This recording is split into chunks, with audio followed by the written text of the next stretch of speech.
कर्मयोग in life में आप सभी का स्वागत है। आज हम लोग भागवत गीता के चौथे अध्याय के 12 नंबर श्लोक की चर्चा करेंगे और इसमें देखते हैं कि भगवान क्या बता रहे हैं। इस मनुष्य लोक में कर्मों के फल को चाहने वाले लोग देवताओं का पूजन किया करते हैं, क्योंकि उनको कर्मों से उत्पन्न होने वाली सिद्धि शीघ्र मिल जाती है। तो यहाँ भगवान बता रहे हैं कि देवताओं की उपासना से क्या होता है। तो जिस किसी भी हम देवता की उपासना करते हैं तो जो भी हम मनोकामना करते हैं वो हमको तुरंत मिल जाती है। और भगवान से जब हम कोई चीज़ मांगते हैं तो भगवान देखते हैं कि क्या जो वस्तु ये मांग रहा है ये इसके लिए सही है नहीं। अगर वो सही होता है तो भगवान हमको दे देते हैं, और सही नहीं होता है तो भगवान हमको नहीं देते हैं। वैसे जो उपनिषद में आया है कि 3 देवता मुख्य हैं, ब्रह्मा, विष्णु और महेश। और उसके बाद जो है बताया कि 33 देवता हैं, जैसे गणेश भगवान हैं और इन सबको लेकर के। और एक जगह आया कि पूरा 33 करोड़ देवता हैं, कि जितने भी मनुष्य सब जो है परमात्मा का ही स्वरूप हैं, सब इसी भगवान का ही स्वरूप है, सब देव स्वरूप हैं। लेकिन अपने को न जानने के कारण जो है हम दीनहीन बने हुए हैं, भिखारी बने हुए हैं, और आनंद की, शांति की, सुख की, प्रेम की, भौतिक पदार्थों की दिन भर मांगते रहते हैं।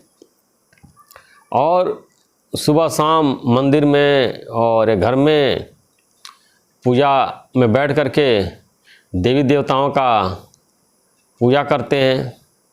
अब पूजा करने के बाद एक लंबी सी लिस्ट पकड़ा देते हैं कि हमारा लड़का डॉक्टर बन जाए, हमारा प्रमोशन हो जाए, मेरा ये काम हो जाए, मेरा वो काम हो जाए, मेरा दुश्मन मर जाए। हजारों जो है बातें बता देते हैं। और जो देवी देवता हैं सोचते हैं कि इसकी मनोकामना पूरी कर दो। अगर नहीं पूरी करेंगे तो फिर हमको छोड़कर दूसरे देवता की वो भक्ति करना शुरू कर देगा कि यहाँ नहीं, चलो वहाँ से मिल जाए। तो वहाँ नहीं मिलेगा तो तीसरे जगह शुरू कर देता है। तो फिर भी देवी देवता भी देखते हैं कि जो ये चीज़ मांग रहा है क्या ये उसके लायक है कि नहीं है, क्योंकि विधाता ने जो नियम बनाए हैं, जो कानून बनाए हैं, उसी के अनुसार सबको कार्य करना है। जो देवी देवता हैं, भगवान से उनको जो अधिकार मिला, अधिकार प्राप्त जो हैं, उनके अंदर शक्तियाँ हैं। जो सृष्टि जो भगवान चलाते हैं, जो उनके मंत्रिमंडल देवी देवता हैं, तो भगवान के गाइडलाइन के अनुसार ही वो लोग कार्य करते हैं। अब ये कि जो जिस लायक होता है उसको वही चीज़ मिलती है। अब देखिए किसी अयोग्य आदमी को जो है खूब सारा धन मिल जाए तो क्या करेगा, वो जो है उसको और अभिमान आ जाएगा, शराब पीना शुरू कर देगा, तंबाकू खाना शुरू कर देगा, तरह तरह की व्यसन उसके अंदर आ जाएगी। उससे अच्छा कि कम पैसा है, जिसका काम चलता रहे ठीक है। और भले आदमी के पास धन आ जाए तो दान करेगा, सेवा करेगा, परोपकार करेगा, और देश और समाज की भलाई में खर्च करेगा, धर्म कार्य में खर्च करेगा, और दीन दुखियों को मदद करेगा। अब ये लोग एक मकान हो गया, 2 मकान, 2 मकान हो गया, 3 मकान, संपत्ति बढ़ाते रहते हैं। लेकिन जो देवताओं की भक्ति है, इससे हमको मोक्ष नहीं मिल सकता है। ये लोग केवल संसारिक भोग पदार्थ हमको प्रदान करेंगे, और वो संसारिक भोग पदार्थ का उपयोग करने से हमारे अंदर भोगों की लालसा और बढ़ती है। ऐसे बताते हैं कि आग में जब घी डाल दीजिए तो वो और बढ़ता चला जाता है। ऐसे भगवान हमारी कोई इच्छा पूरी कर देते हैं। कोई देवी देवता कोई इच्छा पूरी कर देते हैं तो हमारी इच्छा और बढ़ती चली जाती है, और जो है संसारिक भोगों पदार्थों को मांगते हैं, उसी में फंसे रहते हैं, और अंत समय में ये भोगों की इच्छाएं वासनाएं तृप्त नहीं होती हैं, और उनके लिए जो है फिर हमको दोबारा मनुष्य जन्म में आना पड़ता है, आवागमन के चक्कर में पड़ना पड़ता है, और कर्मों का फल भोगना पड़ता है। तो इस ज्ञान में ऐसी सुविधा है कि हर मनुष्य देव स्वरूप है। अपने आत्मा को जान करके, अपने स्वरूप को जान करके वो देवत्व को प्राप्त कर सकता है, और अपने आप को कल्याण के मार्ग में लगा सकता है, या कहिए कि संसारिक भाषा में प्रमोशन अपना कर सकता है। जैसे पशु योनियाँ से ऊपर मनुष्य योनियाँ हैं, उसके ऊपर देव योनियाँ हैं, और उसके ऊपर मोक्ष जो है, तो मोक्ष भी वो प्राप्त कर सकता है। यानी मोक्ष प्राप्त करने का मतलब परमात्मा का स्वरूप हो सकता है। लेकिन सब लोग, किसी को मोक्ष नहीं चाहिए, और अपने स्वरूप को जानना नहीं चाहते हैं, अपने आप को प्राप्त नहीं करना चाहते हैं, अपने स्वरूप में स्थित होना नहीं चाहते हैं। और जो प्रकृति है, जो शरीर है, जो देह है, इसी में स्थित है, और इस 10 इंद्रियों को तृप्त करने के लिए, अहंकार को तृप्त करने के लिए, बाहरी दिखावा के लिए लोग भाग दौड़ करते रहते हैं, और अपने आत्म स्वरूप को जानने की कोशिश नहीं करते हैं, और देवी देवता की पूजा करते हैं, उनको जो संसारिक ऐश्वर्य, वैभव, भोग सामग्री प्राप्त हो सके, और दूसरे को दिखा सकें मैं कितना अमीर हूँ, मैं कितना धनवान हूँ, मेरे पास क्या नहीं है, मैं कितना कुलीन हूँ। लेकिन एक समझने वाली बात है, कितना भी धन दौलत हो जाए, हर आदमी जानते हैं कि व्यक्ति रहेगा एक ही मकान में, सोएगा एक ही बिस्तर पर, केवल दिखाने के लिए प्रॉपर्टी है। इतना सारा मकान है, धन है, दौलत है, केवल गिनती के हैं।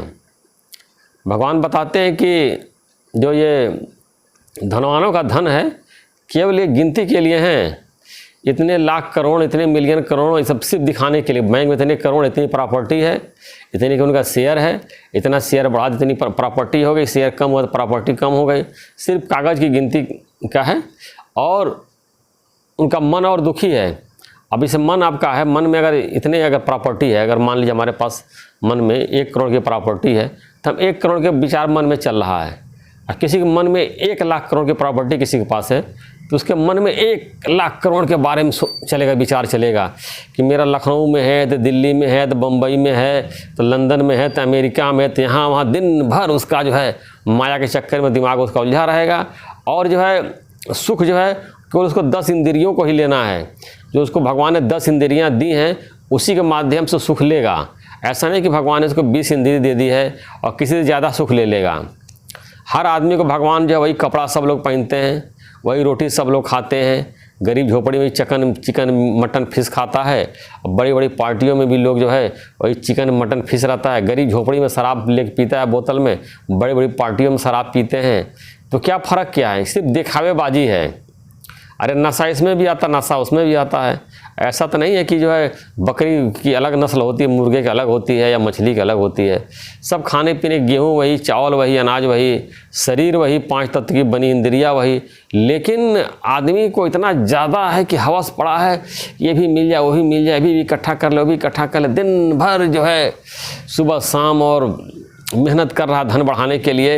एक दुकान तो दूसरी दुकान, 2 तो तीसरी, और चैनल बनाएगा। फिर उसके बाद जो है ये सोचे कि मेरी हर मोहल्ले में जो है एक अपना चैन हो जाए अपनी दुकान की। अब शहर में हो गया, अभी दूसरे शहर में हो जाए, दूसरे शहर में, विदेश में भी उसको बढ़ाने की कोशिश करता है। अब हमारा कहने का मतलब ये है कि हम इसको बिजनेस बढ़ाने के लिए या व्यापार बढ़ाने के लिए और धन दौलत बढ़ाने का हम विरोध नहीं कर रहे हैं। लेकिन जिसको पीस ऑफ माइंड चाहिए तो उसको धन दौलत और माया के चक्कर में ज़्यादा नहीं पड़ना है। इसलिए हमारे गुरुजी बोलते हैं, the goal of life is peace of mind not money.